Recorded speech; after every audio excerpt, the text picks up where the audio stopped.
দিয়ে ছেলেটাকে সঠিকভাবে শুরু থেকে শেষ পর্যন্ত ছেলেটার দায়িত্ব বাবা যদি আপনি পালন করেন, ওই ছেলেটাকে কোনোদিন মা বাবার ওয়াজ শুনতে হবে না।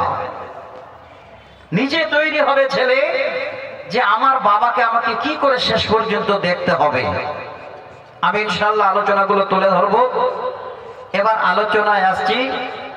এখানে আরেকটা কথা আপনাদের জানিয়ে রাখছি, ছেলেকে তারবিয়াত শিক্ষা দেওয়ার আগে, ছেলেকে দ্বীনের কথা বলার আগে, ছেলেকে আল্লাহ আল্লাহ রসুলের কথা জানার আগে বাবা আপনি আগে যেন সেই শিক্ষাটা নেন। বাবাকে আগে শিক্ষাটা নিতে হবে। শুনবেন ভালো করে আমি কেন বলছি। ছোট একটা উদাহরণ দিচ্ছি, উদাহরণটা আমার হাতের দিকে ফলো করবেন, বুঝতে পারবেন। কোন একটা মানুষ এরিয়ার মনে করেন যে কোন একটা খারাপ কাজ করেছে বা লোকের কাছে দোষী,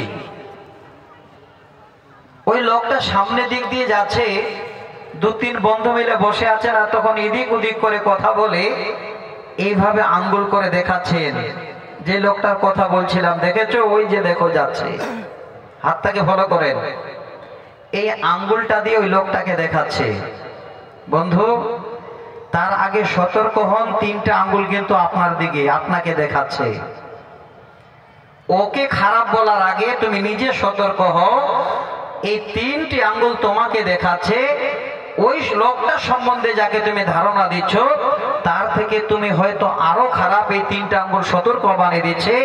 এই রকমের আর কোনোদিন কাউকে খারাপ নজরে এই আঙ্গুল দিয়ে দেখাইও না। মানে আগে নিজে ঠিক হতে হবে, তাহলে দুনিয়াটা পুরোটাই ঠিক হয়ে যাবে। এই উদাহরণটা কেন দিলাম, এবার কোরআনের আয়াত আমি আপনাদের শোনাচ্ছি। আর পুরো কোরআনের আয়াত যেহেতু আমি পড়েছি, খালি তরজমাটা করব। আমার দুটো শব্দের উপরে থাকবে আমার বিষয়, আর যতগুলো হাদিস আমি নিয়ে আসবো ইনশাআল্লাহ এই শব্দ দুটার সঙ্গে থাকবে মুনাসেবাত, মানে সম্পর্ক, যে বিষয়টার উপর আমি আলোচনা শুরু করছি। এবার কোরআনের আয়াতটা পড়ছি, খুব ভালো করে একটু মনোযোগ সহকারে শুনলে আশা করি আমরা নিজেরাই বাবারা সচেতন হয়ে যাব। এই কবরস্থান তৈরি করার জন্য আপনারা আগেই তৈরি হবেন, ছেলেরা তৈরি হবে। কবরস্থানে যেতে হবে, কি নিয়ে যেতে হবে, বাবারা নিজেরাই যেন গুচ্ছিত মাল সংগ্রহ করে ফেলবেন। এবার আসেন, আমি কোরআনের আয়াতের তর্জমা করছি। আল্লাহ পাক বলেন, বিসমিল্লাহির রহমানির রহিম। ইয়া আইয়ুহাল্লাযীনা আমানু কু আনফুসাকুম ওয়া আহলিকুম নারা। আল্লাহ বলেন, হে আমার বিশ্বাসী বান্দারা, যারা তোমরা আমাকে আল্লাহ বলে বিশ্বাস স্থাপন করেছ, যারা আমার প্রতি তোমরা ঈমান এনেছ, আল্লাহ বলে মেনে নিয়েছ, আল্লাহ সেই আমানো বান্দাদের বলছেন, বান্দারে ও আনফুসাকুম ওয়া আহলিকুম নারা, হে বান্দা আগে তোমরা বাঁচো, তারপরে তোমার আহাল পরিবারকে জাহান্নামের আগুন থেকে বাঁচাও। এখানে আল্লাহ আগে নিজেকে বাঁচতে বললেন। যারা আমরা বাবা, যারা দায়িত্ববান, কথাটা আপনাদের জন্য বলছি, এই শব্দটা আগে আমাদের জন্য আল্লাহ বলেছেন। কু আনফুসাকুম ওয়া আহলিকুম নারা, আগে নিজে বাঁচো, তারপরে তোমার আহাল পরিবারকে জাহান্নামের আগুন থেকে বাঁচাও। এবার আহাল বা পরিবার কাকে বলা হয়? এখনো হয়তো যারা স্কুলে আমরা পড়াশোনা করি, রচনা লিখি, সংক্ষেপে বলি, 4 ছেলে 2 মেয়ে, আপনার বিবি, আপনার বাড়িতে যাদের নিয়ে বসবাস করেন তাদেরকে আমরা একটা পরিবার বলি। একদম সহজে বুঝাবার জন্য বলছি। এবার শোনেন, আল্লাহ পাক এখানে সর্বপ্রথমে বলছেন কু আনফুসাকুম ওয়া আহলিকুম নারা। ওরে বান্দা, তুমি আগে নিজে বাঁচো, তারপরে তোমার সন্তান সন্ততিদেরকে তুমি জাহান্নামের আগুন থেকে বাঁচাও। আল্লাহ এত সুন্দর করে বিশ্বাসীদের ভালোবাসেন, যারা ঈমান এনেছে আল্লাহর প্রতি তাদেরকে বাঁচাবার জন্য সুন্দর করে যেন নিজেও বাঁচে, পরিবার পরিজন ছেলে মেয়েদেরকে জাহান্নামের আগুন থেকে বাঁচান। আল্লাহ এই জন্য এই শব্দটা এখানে সুন্দর করে জানিয়ে দিলে পরে আবার তাকিদ করছেন কি আল্লাহ বলেন, বান্দারে ওয়াকুদুহান নাস ওয়াল হিজারাত। আল্লাহ বলেন, বান্দা, যে জাহান্নাম থেকে তোমাদের বাঁচতে বললাম, তোমার আহাল পরিবারকে বাঁচাতে বললাম, সেই জাহান্নাম, সেই জাহান্নামের ইন্ধন, সেই জাহান্নামের লকড়ি, সেই জাহান্নামের জ্বালানি আমি করব পৃথিবীর বুকে এই সমস্ত মানুষ এবং পাথর দ্বারা। তাহলে এখানে আল্লাহ আবার যেন আমাদের ইঙ্গিত করে দিলেন, ওরে বান্দা, আমার জাহান্নামের ইন্ধন হবে মানুষ এবং পাথর। দুইবার ইঙ্গিত হয়ে গেল।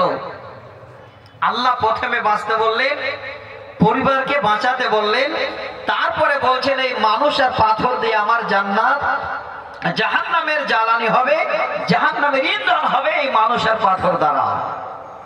আল্লাহ তারপরে কি বলছেন, ওরে বান্দার একবার শুনে রাখো, আলাইহা মালাইকাতুন গিলাদুন শিদাদুন লা ইয়াসুনাল্লাহা মা আমারাহুম। আল্লাহ বলেন, বান্দা, আমার জাহান্নামটাকে আমি দেখভালের জন্য এই রকমের কিছু ফেরেশতাকে নিযুক্ত করেছি, যে ফেরেশতাগুলো এতই কঠিন মেজাজের, এতই তারা নিষ্ঠুর, সেই কঠিন মেজাজের আমি ওই ফেরেশতাদের আমার জাহান্নাম দেখার দায়িত্ব দিয়েছি। তারপরেও তারা লা ইয়াসুনাল্লাহা মা আমারাহুম, আমি যা করতে বলি তাই করে আমার কথার কোনো অমান্য করে না। ওয়া ইয়াফআলুনা মা ইউমারুন, আমি যা বলি তারা তাহাই করে। এখানে এই আয়াতের তরজমার ভিতরে জানতে পারা গেল আল্লাহ পাক এই আমানু শব্দটা দেওয়ার পরে বলছেন, বান্দা, আগে তোমরা নিজে বাঁচো, তারপরে তোমার আহাল পরিবারকে জাহান্নামের আগুন থেকে বাঁচাও। আহাল পরিবার, ছেলে মেয়েদের নিয়ে আমাদের দায়িত্ব কত বড়, এই দায়িত্বটাকে আপনাদের একটু বুঝিয়ে দিচ্ছি। এমন সময় আসবে যে বাবারা এখানে বসে আছে, এই বাবারা হয়তো চিন্তা করবেন, আল্লাহ, জীবন বেঁচে থাকতে কোনোদিন আর এই ভুলটা আমি করব না, যেটা আমরা করি। সহিহ বুখারী মুসলিমের একটা হাদিস পড়েছিলাম, সবে মাত্র হাদিসের শুরু এতটুকুন একটু অংশ। হাদিসের রাবি হযরত আব্দুল্লাহ ইবনে উমর রাদিয়াল্লাহু তাআলা আনহু, হাদিস নাম্বার 893। আমি এই জন্য বলছি, বর্তমান জামানাটা খুব কঠিন। যে কোনো কথা বলবেন যদি দেখে শুনে ভেবে চিন্তে না বলেন, এখন অনেক ভালো ভালো আলহামদুলিল্লাহ শিক্ষিত আমার ভাই, আমার বন্ধু বেরিয়ে গেছেন, যারা কথাগুলোকে মূল্যায়ন করতে শিখেছেন। আমি এই জন্য আপনাদের হাদিস নাম্বার, হাদিসের ইবারতগুলো তুলে দিচ্ছি। যদি মোবাইলে আপনি সার্চ দেন, প্রত্যেকটা শব্দ যদি লিখতে না পারেন, এতটুকু লিখলো হাদিসটা বেরিয়ে আসবে। যে ভাষায় পছন্দ করেন সেই ভাষায় আপনাকে দেখিয়ে দেবে। এই হাদিসটাকে আপনাদের সামনে নিয়ে আসছি। বাবারা, আজকে জালসা দিয়েছেন, আমাকে সব থেকে একটা জিনিস ভালো লেগেছে, আল্লাহ যেন জায়গাটাকে কবুল করেন, পড়ুন আল্লাহুম্মা আমিন। কেন বললাম, বিভিন্ন জায়গায় ছোট ছোট কাগজের পাতায় লিখেছেন কোন রকমের অস্থায়ী দোকান স্থায়ী দোকান বসা চলবে না, লেখা নাই ভাই? কত ভালো লেগেছে। রাস্তাঘাটে কোনো মেলা নেই। বাবারা কিয়ামতের দিন আল্লাহর কাছে জবাব দিতে পারবেন। যদি মেলা বসাতেন আর এই যুবতী ছেলে মেয়েরা ঘুরতো বাজারে আর গুনাহ করতো, যে বাবারা বসে কোরআন শুনছেন ওই বাবাদের আল্লাহ এইভাবে করে পাকড়াও করে ধরতেন আর বলতেন ওই ছেলে মেয়েদের জন্য তুমি জবাব দাও। সহিহ বুখারী মুসলিমের হাদিস। আমি এই হাদিসটাকে আগে তুলে দিই আপনাদের কাছে। নবীজি কি বলছেন? নবীজি বলেন কুল্লুকুম রাইন ওয়া কুল্লুকুম মাসউলুন আন রাইয়াতিহি। এই শব্দটা আমভাবে নবী বললেন, হে পৃথিবীর মানুষেরা, আমার উম্মতেরা, তোমরা হলে দায়িত্ববান, আর আল্লাহর কাছে তোমাদের যেন আল্লাহ দায়িত্ব সম্বন্ধে জিজ্ঞাসাবাদ করবে। আমভাবে বলা হলো, কারা দায়িত্ব বহন করবে, কে দায়িত্ব বহন করবে শব্দের দ্বারাই বুঝতে পারা গেল না। এবার হাদিসের পর তিনটি এবারত আবার শোনাই। যারা এখানে বসে আছেন আমার সামনে বাবারা সাবধান হয়ে যান, যারা পর্দার আড়ালে মা বসে আছেন আপনারাও সাবধান হয়ে যান, এই গ্রামের যারা মরল মাতব্বর যারা আছেন আপনারাও সাবধান হয়ে যান। কেন বলি? কথাটা আমার নয়, নবী মুহাম্মদ রাসূলুল্লাহ সাল্লাল্লাহু আলাইহি ওয়াসাল্লামের কথা আপনাদের শোনাচ্ছি।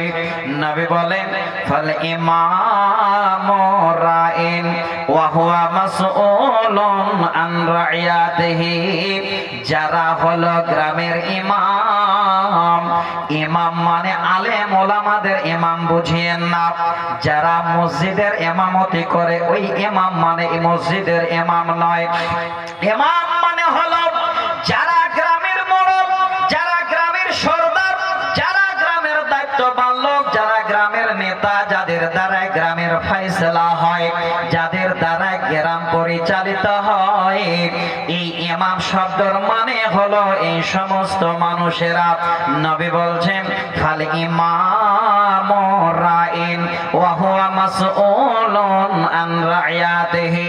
যারা দায়িত্ববান ব্যক্তি, যারা গ্রামের লিডার, যারা মোড়ল, যারা মাতব্বর, যারা হলো নেতা, আল্লাহ কিয়ামতের দিনে সেই ইমামদের জিজ্ঞাসা করবেন, ওরে গ্রামের নেতা, হে গ্রামের মোড়ল, হে গ্রামের সর্দার, তোমার দ্বারাই গ্রাম পরিচালিত হতো, এবার তুমি তোমার গ্রামের হিসাব দাও, তুমি তোমার গ্রামটাকে কিভাবে পরিচালনা করেছিলে। ইমাম ধরা পড়ে যাবে। দেখেন সন্তান কি করে লালন পালন করতে হবে, কি কি দায়িত্ব আমাদের আছে, আগে আমরা সবাই মাথা পেতে মেনে নিব। প্রত্যেকটা ঘরে ঘরে ইমানদার ছেলে তৈরি হবে। কেমন ছেলে তৈরি হবে? আমি আরবিতে দু চারটা কবিতাও দিয়ে ইনশাআল্লাহ উদাহরণ আপনাদের দেব। তাহলে এক নম্বর ইমাম ধরা পড়লো। দ্বিতীয় নম্বরে নবীজি বলেন والرسول راء في أهله وهو مسؤول عن رعيته। যারা জ্ঞানী মানুষ নিশ্চয় আপনারা হয়তো শব্দটাকে ফলো করলেন। ফি আহলিহি, এই আহাল শব্দর মানে হলো আপনার পরিবার। আহাল মানে হলো আপনার চার ছেলে তিন মেয়ে, আপনার বিবি, যাদেরকে নিয়ে আপনার বাড়িতে আপনি বসবাস করেন। আর এই রাজুল শব্দের মানে হলো যারা দায়িত্ববান বাড়ির, যারা মাথা, যারা হলেন বাবা। ওরে আমার বাবারা, যারা এখানে বসে আছেন আমি আপনাদের শোনাচ্ছি, একটু মন খুলে শুনুন। নবী বলেন ওয়ার রাজুলু রাইন ফি আহলিহি ওয়া হুয়া মাসউলুন আন রাইয়াতিহি। যারা হলেন বাড়ির মালিক, অর্থাৎ যারা হলেন বাবা। হে বাবা, নবীজি বলছেন তোমার পরিবার সম্বন্ধে কিয়ামতের দিনে আল্লাহ তোমাকে জিজ্ঞাসাবাদ করবে। হে আব্দুল্লাহ, হে আব্দুস সাত্তার, হে আব্দুর রহমান, তোমার চার ছেলে তিন মেয়ে, তোমার বিবি বিবিকে নিয়ে তুমি তোমার বাড়ি কেমন পরিচালনা করেছিলে, এবার তুমি তোমার বাড়ির হিসাব আমার কাছে দাও। বাবা, ছেলেটাকে ছোট থেকে যদি গাইড না করেন, ছেলেটাকে ছোট থেকে যদি আপনি গাইডলাইন না দেন, দিনের যদি দিন কথা না শিখান, আল্লাহ আল্লাহ রসুলের কথা না শিখান, ছেলেটা যখন বেওয়াফা বেপারোয়া হয়ে গেছে, যখন শুধু ফ্রি ফায়ার খেলতে গিয়ে সারা রাত পার করে দিচ্ছে, বাবা ওই ছেলেটাকে তখন আর আটক করতে আপনি পারবেন না। এবার ওই ছেলেটার দ্বারাই যদি গুনাহ হয় বাবা, কিয়ামতের দিনে ছেলেটার গুনার দায়িত্ব আপনাকে বহন করতে হবে। সহিহ বুখারী মুসলিমের হাদিস, বাবা সেদিন আপনি রেহাই পাবেন না। আমি খুলে খুলে বলছি আপনাদের, আগে বলে দিয়েছি আপনার টাইম এতটুকু, বলার কিছু নেই, তাড়াহুড়া করে তো আগাতে হবে। আমার পরে আরো একজন প্রধান আকর্ষণ, প্রধান বক্তা আছেন, খুব ভালো মানুষ আলহামদুলিল্লাহ, একজন সাইকুল হাদিস, ওনার কাছে অনেক মূল্যবান কথা ইনশাআল্লাহ আমরা আরো শুনতে পাবো। তো ভাই গেটটা যে জাম করে দিলেন, আমি সত্যিতে একটু ছোট ছেলে ভাই হিসাবে অনুরোধ করছিলাম, গেটটা জাম না করে একটু দেখেন সামনে অনেক জায়গা ফাঁকা, একটু চলে আসেন। মনে করেন যে আজকে আমরা আল্লাহ তোমার দ্বীনের কথা শুনতে এসেছি, আমি একটাও আপনাদের কোরআন হাদিস ছাড়া কথা বলবো না, আগেই বলেছি। তবে শেষের বেলা এক আধ দুটো আমার নিজে তৈরি করা দু চারটা কবিতা গজল শোনাবো। আসেন, একটু সামনে আসেন, কমিটির লোক যারা আছেন ওনাদের বুঝে একটু সামনে জায়গাটাতে পাঠিয়ে দেবেন, লাভ আপনাদের হবে, লস হবে না ইনশাআল্লাহ।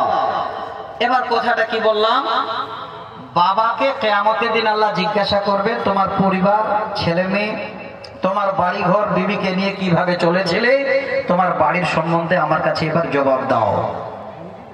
মায়েরা খুশি হয়ে গেলেন পর্দার ভিতরে, ধরা পড়বে তো আমার স্বামী পড়ুক, আমি তো আর পড়লাম না নাকি, না। ওরে মা আমার, কথাটা ভালো করে বুঝুন, আপনার স্বামী এবার যদি 24 ঘন্টায় আপনার বাড়িতে ডিউটি পালন করে, 24 ঘন্টায় যদি ছেলে মেয়েদের নিয়ে আপনাকে নিয়ে বাড়িতে থাকে, মা আপনার ভালো শাড়ি বছরের জন্য জুটবে না, আপনার সন্তানের খাবার জুটবে না, আপনার ভালো ঘরে শোয়ার মতো যেন আর সুযোগ হবে না। এবার ভালো করে শোনেন, পুরুষ মানুষ মানে সকাল যখন হয়ে যায় তখন রুজি রুটির জন্য বেরিয়ে যায়, ছেলে মেয়েদের কি করে সুখের খাবার দেওয়া যায়, কি করে দুটো ভালো পোশাক পরা যায়, কি করে 2 টাকা ইনকাম হয়। সকাল যখন হয় দেখবেন আপনাদের নদিয়া ডিস্ট্রিক্টে কেউ সাইকেল নিয়ে, কেউ পাইছা নিয়ে, কেউ কোদাল নিয়ে বা আপন আপন কাজে চলে যায়, কেউ চলে যায় রাজমিস্ত্রির জোগাড়ি দিতে। হ্যাঁ মা, হ্যাঁ বোন আমার, আপনাদের বলছে মারে, আপনার স্বামী যখন এই বাড়ি থেকে আপনাকে রেখে, আপনার ছেলে মেয়ে রেখে বেরিয়ে গেলে, যতক্ষণ পর্যন্ত আপনার স্বামী বাড়িতে না ফিরবে, ওই সময়টা মা হলেন আপনি বাড়ির মালিক। ওইটুকু সময় আল্লাহ জিজ্ঞাসা করবেন আপনাকে, কি বলবেন? নবীজি বলছেন, ওয়াল মারআতু রা'য়াতুন ফি বাইতি জাওজিহা ওয়া হিয়া মাসউলাতুন আন রা'য়াতিহা। হে মা, হে বোন, যারা পর্দার আড়ালে আছেন খুব ভালো করে শোনেন, আমি আপনাদের এইটুকু সময় শোনাচ্ছি। আপনার স্বামী সকালে চলে গেল, দুপুর পর্যন্ত আসলো না, ওই টাইমটা মা আপনার স্বামীর বাড়ির যেন এবার দেখভাল করার মালিক হলেন আপনি, আপনার ছেলে মেয়ের দেখার মালিক আপনি, আপনি হলেন আপনার স্বামীর আমানত বিবি, এটাও যেন বড় একটা আমানত হলেন আপনি। এবার আপনার স্বামী বাড়ি নাই, সকালে গেছে, সন্ধ্যায় ফিরবে, এবার সকাল থেকে সন্ধ্যা পর্যন্ত মায়েটা আপনার দায়িত্ব। কিয়ামতের দিনে আল্লাহ ওই বাড়ির সমস্ত মায়েদের বোনদের দায়িত্ববানদের জিজ্ঞাসা করবেন, বান্দিরে যখন তোমার স্বামী ঘরে ছিল না, ওই টাইমে যেন তুমি ছিলে মালিক, এবার তোমার স্বামীর ঘরকে কিভাবে দেখভাল করেছো, ছেলে মেয়েদের কিভাবে দেখভাল করেছো, নিজে তুমি তুমি স্বামীর ঘরে কিভাবে থেকেছ, এবার তুমি তাড়াতাড়ি করে তোমার স্বামীর ঘরের আবার হিসাব দাও। মায়েরাও ধরা পড়ে যাবে, উপায় নেই। এবার গ্রামের মোড়ল, এটা পয়েন্ট আমার নয়, এই দুটো হলো পয়েন্ট, বাবা আর মা আপনারা আমরা ধরা পড়ে যাব। কার জন্য? পরিবারের জন্য। এবার পরিবারটাকে তাহলে যদি ঠিক করতে হয় তো আগে কাদের ঠিক হতে হবে? মা এবং বাবাকে।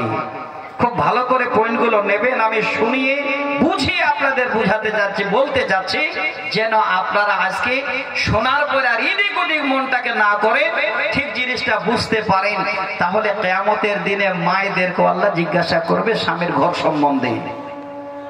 এবার একটা কথা বলি, মায়েরা তো ভিড় লেগে যেখানে যায়, যদি ছেলেদের 100x100 প্যান্ডেল করা হয় তো মায়েদের 200x200 প্যান্ডেল করতে হয়। সব জায়গায় তাদের ভিড় বেশি, মানে জালসা শুনে এত ওনারা মানে আমল করে যে আর বলার কিছু নেই। যাক আর খুলে বলছি না, আপনাদেরকে ইঙ্গিত করছি। মা জননী, তাহলে বাড়িতে আপনি কখন কি করছেন না করছেন এই সম্বন্ধে আল্লাহর কাছে আপনাকে জবাব দিতে হবে। ছোট একটা প্রশ্ন করি, আপনাদের দেশে এই অন্তর এরিয়াতে ফেরিয়ালা আসে? ফেরিয়ালা এবার একটু কথা বলুন, আসে? ফেরিয়ালা যখন আসে তখন বাড়ির বিবিরা, বাড়ির স্ত্রীরা সুযোগ নেই যে আব্দুল্লাহর বাবা যেন বাড়িতে না থাকে। সুযোগ এটা নেই, কারণ যদি থাকে তাহলে যেতেও পারবো না, কিছু নিতেও পারবো না। আর না থাকলে দেখবেন হয় টাকা, না হলে ধান, না হলে ভুট্টা, না হলে গম দিয়ে কিছু না কিছু কিনেছেন। মা জননী, হাদিসটা কি একদিন আপনারা শোনেননি? এটাই সম্বন্ধে আমরা জিজ্ঞাসা করবেন। সহি হাদিস শোনাচ্ছি, হাদিসের রাবি হযরতে উমামাতুল বাহিলি রাদিয়াল্লাহু তাআলা আনহু, হাদিস নাম্বার 189 নম্বর হাদিস, সহি সানাদে।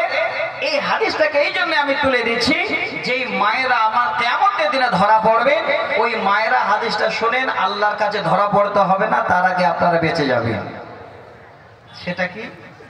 হুজ্জাতুল বিদায়, শেষ ভাষণে আল্লাহ রাসূল বক্তব্য রাখছেন, আর ওই টাইমে হাদিসটাকে নবীজি সুন্দর করে শোনাচ্ছেন। কি শোনাচ্ছেন?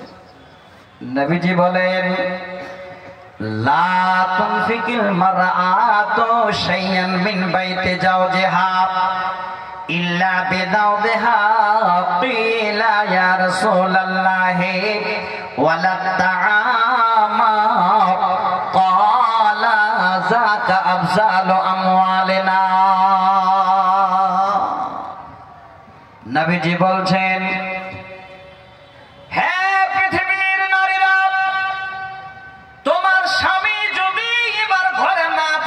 তোমার স্বামীর বিনা ইজাজতে তোমার স্বামীর ঘর থেকে সরিষার দানা পরিমাণ এতটুকু জিনিস যেন তুমি কাউরে না দাও, তোমার স্বামীর বিনা ইজাজতে যেন তুমি কোন রকমের বাড়ি থেকে কিছু বের না করো।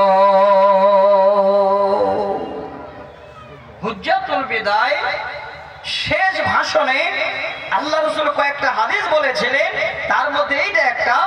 আল্লাহ রাসূল এই কথাটা বললেন, হে পৃথিবীর নারীরা, তোমাদের স্বামীর বিনা ইজাজতে বাড়ি থেকে রাই দানা পরিবার মানে বাড়াবো, যেন কোনো জিনিস কাউকে তোমরা স্বামীর বিনা ইজাজতে না দাও। নবীকে প্রশ্ন করা হলো, ইলা ইয়া রাসূলুল্লাহ ওয়ালা তাআমা, নবী গো আপনি তো বললেন স্বামীর বিনা অনুমতিতে এতটুকু জিনিস যেন বের না করে দেওয়া হয়। নবীজি, এবার কেউ যদি এসে খানা চায়, যদি কেউ বলে খাবার দাও, তাহলে ওই সময় কি করা যাবে? হাদিসটাকে ভালো করে ফলো করে আল্লাহ রাব্বুল আলামিনের কাছে সূক্ষ্ম সেদিন জবাব দিতে পারবেন। নবীজি সঙ্গে সঙ্গে বলছেন, ক্বালা যাকা আফজালু আমওয়ালিনা, ওরে আল্লাহর বান্দেরা, যে খানাটা তুমি কাউকে দিতে চাও, তোমার কাছে যে খানা চাই, তোমার স্বামীর মালের মধ্যে মধ্যে খানাটাও হলো অতি উত্তম মাল। অতএব যদি তুমি কাউরে খানা দিতে চাও, খাবার দিতে চাও, তারপরও তুমি আগে তোমার স্বামীর কাছে ইজাজত নাও। মা, সহজ হবে হিসাব দেওয়া আল্লাহর কাছে, সহজ হবে সন্তান মানুষ করা আপনাদের জন্য, সহজ হবে এই রকমের কবরকে স্মরণ করা আপনাদের জন্য, যে সন্তানরা আপনাদের জন্য বারবার স্মরণ করবে। এবার আরেকটা হাদিস শোনাচ্ছি, খুব বেশি সময় নয়, আমার 2 ঘন্টা সময়, চিন্তা নেই, অনেক আলোচনা হবে, খালি একটু ধৈর্য ধরবেন। দেশে তো চার দোকান অনেক আছে না ভাই, প্রচুর। সকাল হলে চার দোকানে যেতে হবে, আর ওখানে গিয়ে কিছু আরামসে ভাষণ দিতে হবে। এবার দুপুর 12টা 1টা পর্যন্ত ওখানে গ্যাদারিং দিয়ে তারপরে বাড়ি আসতে হবে। অনেক ভাই আছে, চার দোকানে গিয়ে কি ভাষণ দিয়ে জানেন? তোমরা যা করো, আমার 4 ছেলে 4 মেয়ে, জন্ম দিয়েছি, ছেড়ে দিয়েছি, তোরা যা করে খাবি খা, আমার আর দায়িত্ব নেই। বাবা, সহজ নয়। শুধু খালি সন্তান জন্ম দিলে না ছেড়ে দিলে যা করে খাবে খা। আপনি সন্তান জন্ম থেকে মৃত্যু পর্যন্ত বাবা যদি ঠিক মতো সন্তানের নিগরানি না করেন, সন্তানের ঠিক মতো দেখভাল না করেন, আল্লাহর সব থেকে সুন্দর জায়গাটার নাম হলো জান্নাত। বাবা লিখে নেন, ওই জান্নাত যেতে আপনাকে বাবা কোনোদিন যেন কেউ পার করে ঢোকাতে পারবে না। আল্লাহর জান্নাত যাওয়া ওই বাবার জন্য হারাম হয়ে যাবে যদি সন্তানকে ঠিক মতো বাবা প্রতিপালন না করে। সহিহ বুখারীর হাদিস, গুগলে সার্চ দেন, আমি এখনই আপনাদের শোনালাম। হাদিসের রাবী হযরতে মুআক্কিল বিন ইয়াসার রাদিয়াল্লাহু তাআলা আনহু, তিনি হাদিসের রাবী। 7150 নম্বর হাদিস, নবীজি বলেন, মা মিন আবদিন ইয়াস্তারইহিল্লাহু রা'য়াতান ইয়ামুতু ইয়াওমা ইয়ামুতু ওয়া হুয়া গাশুন লিরা'য়াতিহি ইল্লা হারামাল্লাহু আলাইহিল জান্নাহ। আল্লাহর নবী বলেন, পৃথিবীর বুকে যারা এই রকমের সন্তান জন্ম দিল, যে বাবারা, এবং সেজন্য বাবা একটা দায়িত্ব পেল আল্লাহর তরফ থেকে, সেজন্য বাবা হলো ছেলে মেয়ের দায়িত্ব পেল। এবার শুরু থেকে ছেলে মেয়েদের বাবা যেন দায়িত্ব পূরণ করলো না, এইভাবে করতে করতে ইয়ামুতু ইয়াওমা ইয়ামুতু ওয়া হুয়া গাশুন লিরা'য়াতিহি, এই গাশুন শব্দের মানে হলো ধোঁকা দেওয়া।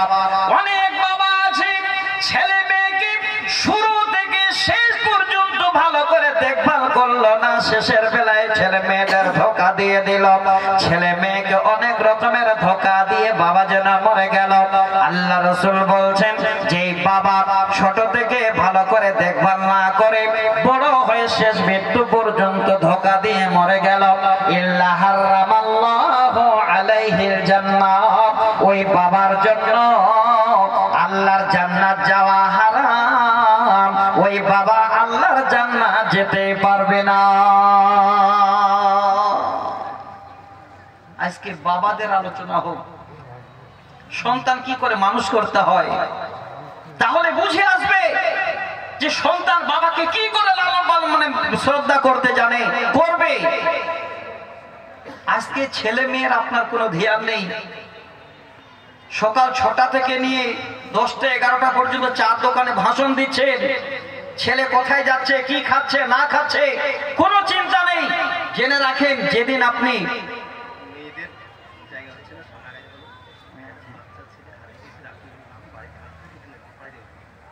আচ্ছা যাক, আকিবুল শেখ হারিয়ে গেছে, বাচ্চা ছেলে একটা, বাড়ি কাঁধখালি। যদি কোথাও কান্না করে বা কারো কাছে থাকে তো দয়া করে স্টেজে পাঠিয়ে দেবেন। মায়েরা আমার, আপনাদের প্যান্ডেলে জায়গা হচ্ছে না, না দেখে আমি বলেছিলাম মায়েরা অনেক বেশি হয়, আলহামদুলিল্লাহ বেশি হয়, তো জায়গা হচ্ছে না, সামনে ফাঁকা আছে। মা খালে একটু সামনে চেপে আসেন, আমি অনেকগুলো কথা বলবো, কারণ মেন দায়িত্ব আমার যেটা হলো মা এবং বাবাকে সন্তান কি করে মানুষ করতে হয়, এই কয়েকটা কথা খালে আপনাদের আমি শোনাতে পারবো ইনশাল্লাহ, বেশি পারা যাবে না যেহেতু টাইমটা শর্ট। আর ওই সন্তানেরা একদিন আপনাকে স্মরণ করবে। আপনি যে কবরস্থানে থাকবেন কেউ আপনাকে খবর করবে না, ওই সন্তানগুলোই খবর করবে যে সন্তানটাকে ছোট থেকে আপনি সুন্দর করে মানুষ করলেন। একটু ধৈর্য ধরবেন আমার মায়েরা। কথাটা আবারও বলছি, আপনাদের জায়গা হচ্ছে না, সামনে ফাঁকা জায়গা আছে, দয়া করে একটু আপনারা সেটে সেটে বসুন। আর আকিবুল শেখ নামে একটা ছেলে হারিয়ে গেছে, ছোট বাচ্চা, যদি কোথাও কান্না করে কেউ পেয়ে থাকেন স্টেজে জমা করবেন। বেশ, আচ্ছা গেটের মুখটা আমাকে দেখতে হবে না, মাইকটা নিয়ে ওইদিকে যাবো, চিন্তা করছি কি করে। আচ্ছা ভাই, আপনারা যারা দাঁড়িয়ে গেছেন এদিকে করে সাইড করে একটু আসা যায় না? জীবনে তো অনেক কিছু করেছেন, আজকে কমপক্ষে 1-1.5 ঘন্টা একটু বসে শোনা যায় না বন্ধু? আল্লাহর কসম বলছি, যদি আপনার ছোট একটা বাচ্চা জন্ম নিয়েছে, সেই বাবা আজ থেকে আপনার চিন্তাধারা চেঞ্জ হয়ে যাবে, পরিবর্তন হয়ে যাবে, যে এই বাচ্চাটাকে আমাকে এমন করে মানুষ করতে হবে যেন আমার হাড় মাংসগুলো যেদিন মাটিতে পোকাতে খেয়ে নেবে, এই বাচ্চাটা সেদিন আমাকে স্মরণ করবে, তো তার বিনিময়টা আমি পাবো। আসেন একটু ভিতরে আসেন। যে জায়গাটা বলছিলাম ইনশাআল্লাহ আশা করি বুঝে এসেছে। যেই আরেকটা কথা বলছিলাম, বাবা আপনি যদি ছেলে মেয়েকে ছোট থেকে দেখভাল করেন তো আপনি বুড়ো হয়ে যাবেন, তো ওই ছেলে আপনাকে দেখভাল করবে। আপনি সকাল 6টা থেকে 10টা 11টা পর্যন্ত চার দোকানে ভাষণ দিচ্ছেন, ছেলে খেলো না ঠান্ডায় বসে থাকলো, ছেলে স্কুলে গেল না, মাদ্রাসা মক্তবে গেল কি গেল না, আপনার কোনো দায়িত্ব নেই। লিখে নেন, আমি বলে যাচ্ছি, যেদিন আপনি বুড়ো হয়ে বিছানায় বসে এইভাবে করে আওয়াজ দেবেন আর কান্না করবেন, সেদিন আপনার ছেলেটা আপনার মতো করে আপনাকে ফেলে রেখে দোকানে আড্ডা দেবে। কারণ এই শিক্ষাটা, এই তারবিয়তটা আপনি শেখাতে পারেননি সন্তানকে, তাহলে আপনি কিসের আশা করছেন যে আপনি বুড়ো হয়ে বিছানায় পড়ে থাকবেন আর সন্তান আপনাকে দেখবে? একটু তৈরি হবেন। সন্তান কি করে প্রতিপালন করতে হয়, জীবন আপনাদের পরিবর্তন হবে ইনশাআল্লাহ। এবার আর একটা হাদিস শোনাচ্ছি, সহিহ বুখারী মুসলিমের হাদিস, হাদিস নাম্বার 1631 নম্বর হাদিস, হাদিসের রাবী হযরত আবু হুরায়রা রাদিয়াল্লাহু তাআলা আনহু। এই হাদিসটাতে 3টি শব্দ আছে, এই শব্দগুলো এমনিতেই বেশিরভাগ জালসাত মানে আলোচনা হয়। আমি 3 নম্বর শব্দটাকে আপনাদের শোনাবো, আমার আয়াতের সঙ্গে মুনাসেবাত, তার জন্য হাদিসটা আবারও পড়ছি। নবীজি কি বলেন? নবীজি বলেন, ইজা মাতাল ইনসানু ইনকাতা আনহু আমালুহু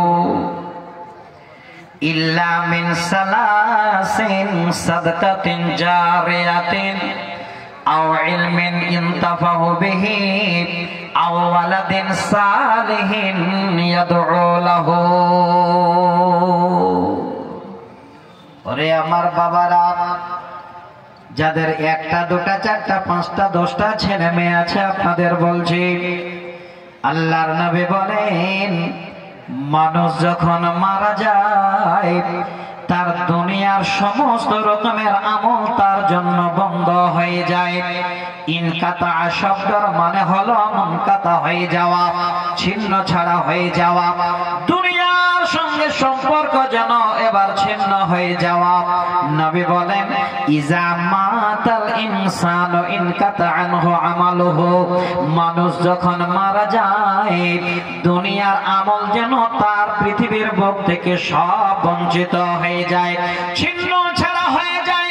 এবার ভালো করে শুনে রাখেন, আপনি এখন বেঁচে আছেন, আপনি রাস্তা দিয়ে যাচ্ছেন, যেতে যেতে দেখেন রাস্তায় একটা কাঁটা পড়ে আছে, আপনি যদি হটিয়ে দেন আপনি জীবিত থাকতে সাদকার নেকি পেয়ে যাবেন।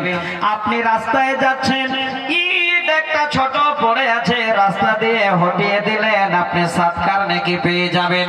কিন্তু বাবরে, যখনই আপনার দম বন্ধ হয়ে গেল, আপনি যখনই লাশ হয়ে গেলেন, যখনই মারা গেলেন, এই রকমের দুনিয়ার যত আমল ছিল সব বন্ধ হয়ে গেল ইল্লা মিন সালাসিন।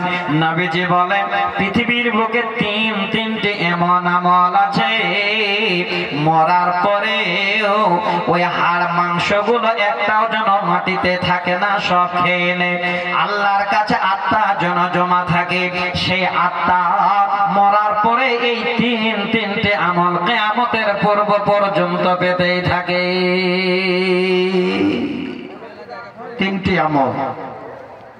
নাম্বার 1 নবীজি বলছেন সাদকায়ে জারিয়া।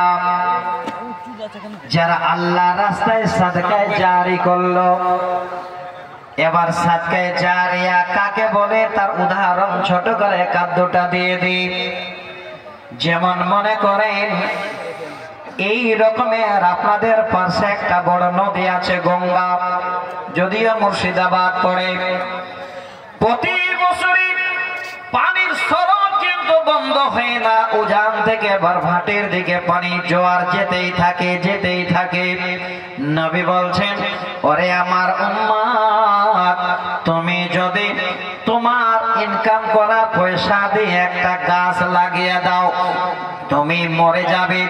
গাছ আস্তে আস্তে বড় হয়ে যাবে, গাছের ছায়ায় গিয়ে মুসাফিররা আরাম করবে, তোমার সমস্ত হাড় মাংসগুলো মাটিতে মিশে যাবে। কিন্তু এই গাছের জারিয়া তোমার কবরে জারি থাকবে, সেই পানির মতো স্রোত চলতেই থাকবে, বন্ধ হবে না। রাস্তার ধারে একটা টিউবওয়েল দিয়ে দিলে সেই টিউবওয়েলের পানি লোকেরা পান করবে, আপনি মরে গেছেন, কবরে চলে গেছেন, এই যেন জারিয়া আপনার কবরে আপনি পেতেই থাকবেন। আল্লাহর রাস্তায় 10, 20, 50 হাজার দিয়ে দিলেন, এটা যেন আপনার জারিয়া থেকে গেল। যেই কবরস্থান আজকে পৃথিবীর বুকে আমাদের এই মাত্র 50-60 বছরের বাড়ি, কোন রকমের মূল্য নাই। যতদিন কিয়ামত হবে না ততদিন পর্যন্ত আপন বাড়িতে চলে যেতে হবে। সেই বাড়িটা ঘেরার জন্য সুন্দর কর্ম কাজ একটা হবে, সেখানে যদি 10, 20, 50 হাজার টাকা দিয়ে দেন, এটা যেন জারি আপনার কিয়ামতের পূর্ব পর্যন্ত বন্ধ হবে না। তাহলে প্রথম নাম্বার হলো আল্লাহ রাসূল বলছেন সাদকায়ে জারিয়া। মরার পরে কবরে যারা তোমরা এই আমল পাবে, এক নাম্বার হলো তোমাদের সাদকা, যেটা তোমরা তোমাদের নিজের হাতে করে যাবে। এটা আমরা জানি, অনেক শুনেছি। আমার পয়েন্ট এটা নয়, 3 নম্বর শব্দটা আপনাদের তুলে দেব তার জন্য। দ্বিতীয় নম্বর হলো আও ইলমিন ইনতাফাহু বিহি, এমন জ্ঞান যে জ্ঞানের মাধ্যম দিয়ে মানুষেরা যেন আরো উপকৃত হয়। উদাহরণটা কেমন দেব? ইনি ওস্তাদ বসে আছেন, ওনার ওস্তাদ ওনাকে শিখিয়েছেন, ইনি আবার কোন ছাত্রকে শিখালেন, আবার তার ছাত্র কাউকে শিখালেন। এইভাবে করে এই জ্ঞানের কথা যেন একের পর এক চলতে থাকে। দ্বিতীয় নম্বরে জারিয়া হলো এই রকমের নাফাবাস জ্ঞান যেন কোনদিন কবরে আর বন্ধ হবে না। আল্লাহ নবী বলছেন কবরে যেন জারিয়া যেতেই থাকবে। তৃতীয় নম্বরটা হলো আমার পয়েন্ট, বাবারে আপনার 4টা ছেলে 2টো মেয়ে আছে রে বাবা, এবার 2 আর 4 মিলে 6 জন যদি বেকার করে দিয়েছেন, একটা জন দোয়া পড়তে জানে না, সন্তান তৈরি করে ছেড়ে দিয়েছেন। হ্যাঁ বাবা, আপনি লিখে নিন, আপনার নসিব খারাপ, আপনার ভাগ্য খারাপ, আপনি সন্তানটাকে ঠিক মতো প্রতিপালন করতে পারেন নাই। আপনার সন্তান তখনই যেন ঠিক প্রতিপালন হবে, আপনি মরে গেলেন, কবরে চলে গেলেন, কেউ যেন আপনার খবর নেই না। আও ওয়ালাদিন সালিহিন ইয়াদউ লাহু, এমন একটা নেককার ছেলে রেখে গেলেন, এমন ছোট থেকে তারবিয়া শিক্ষা দিলেন, আল্লাহর কাছে গিয়ে মসজিদে আল্লাহর ঘরে গিয়ে কান্না করে আপনার জন্য দোয়া করে, রব্বির হামহুমা কামা রব্বায়ানি সগীরা, ওরে আমার বাপ ওই সন্তান, যে সন্তান আপনি দায়িত্ব নিয়ে সুন্দর করে প্রতিপালন করে ছেড়ে চলে গেলেন, আপনি মরে যাবার পরে আপনার কবরে সন্তানের জন্য দোয়ার জারিয়া আপনি পেতেই থাকবেন। এই জারিয়া যেন আপনার জন্য বন্ধ হবে না। এই জায়গাটা তো আমরা সব গাফিল। ভালো ভালো ছেলেকে কি করবো, মাস্টার হবে, ইঞ্জিনিয়ার হবে, সব করেন, ডাক্তার করেন, ইঞ্জিনিয়ার করেন, তবে ছেলেটা যেন আদর্শবান হয়, যেদিন আপনি মরবেন যেন জানাজার পড়াতে পারে। বলো ঠিক না ভুল বললাম? হ্যাঁ, আজকে আপনাদের গর্বের সহিত বলছি, এটা আমার ফকর নয়। আল্লাহ তোমার কাছে, আল্লাহ অন্তর্যামী আল্লাহ, তুমি অন্তর থেকে বলছি, গর্ব নয়, আমার ভাইজানদের বুঝাবার জন্য বলছি। আল্লাহ আমাকে একটা কলিজার টুকরো ছেলে দিয়েছেন, বর্তমানে শিয়ালদা স্টেশনে এবার MBBS ডাক্তারে পেয়েছে আমার ছেলে, আলহামদুলিল্লাহ, কলকাতায়। 5 ওয়াক্ত নামাজ, সুন্দর দাড়ি, ছেলেটা যদিও আলামিন মিশনের ছাত্র। আলহামদুলিল্লাহ, পশ্চিমবাংলায় আলামিন মিশন হয়ে আমাদের এই রকমের কিছু কিছু ছেলে মেয়ে আল্লাহর জন্য দুনিয়াতে দেখাচ্ছে, যে ছেলেরা MBBS doctor, MD doctor, engineer, আরো বড় বড় অফিসার হয়ে দাড়ি রেখে দিয়ে 5 ওয়াক্ত নামাজ বা জামাত পড়ছে। আপনাকে খালি আলেম বানাতে হবে না, আপনি একটা আওয়ালাদিন সালেহিন ইয়াদউলাহু, এর মানে এটা নয় যে আপনি একজন মাওলানা বানালেন না। আপনি ছোট থেকে সুন্দর করে ইসলামের শিক্ষা দেন, ইংলিশ, সায়েন্স, যা যাবতীয় আপনার দুনিয়াতে লাগে সব পড়াশোনা করান। ভালো একজন ডাক্তার হোক, ইঞ্জিনিয়ার হোক, যা প্রয়োজন তাই হোক, 5 ওয়াক্ত নামাজ পড়ে আপনার জন্য দোয়া করবে। বাবা আপনি মরে যাবেন তো এর জারি আপনি কবরে পেতেই থাকবেন। যেটা বলতে চাচ্ছিলাম, একটু সচেতন হন। আমার ছেলে 5 ওয়াক্ত নামাজি, আলহামদুলিল্লাহ। আমি এটা মানুষকে একটা দু জায়গায় জন্য শোনাই, যে মানুষ, আমার ভাই, আমার বাপ, আপনারা সচেতন হন। গরিবের ঘরেও কিন্তু আল্লাহ ভালো সন্তান দেয়। এবারে পেয়েছে আলহামদুলিল্লাহ, বলছে আব্বু আমরা দাদারা সবাই মিলে একটা ঘরে 5 ওয়াক্ত নামাজ পড়ছি। জুমার দিনে একটা টাইম ওনারা সবাই বের করে নিয়েছেন, স্যারদের বলেছেন যে আমাদের আধা ঘন্টা সময় আপনারা ক্লাস করবেন, করেন, কিন্তু আমাদের ছেড়ে দিতে হবে। মাত্র 1/2 কিলোমিটার যাচ্ছে, সবাই জুমার নামাজ পড়ে আবার ফিরে আসছে। আলহামদুলিল্লাহ। তো আমি আপনাদের কেন বলছি বন্ধু, গর্ব করে নয়, আমি চাচ্ছি এই রকমের সন্তান যেন আল্লাহ আপনাদের ঘরেও দেয়, যেন 5 ওয়াক্ত নামাজি হয়। এই ছেলেরা আপনাদের জন্য যেন দোয়া করতে পারে, রব্বির হামহুমা কামা রব্বায়ানি সগীরা বলে, তাহলে আপনার জীবন কামিয়াব। এই দায়িত্ব পালন করুন। এবার আসেন, আপনাদের অনেক কথা বলে দিলাম,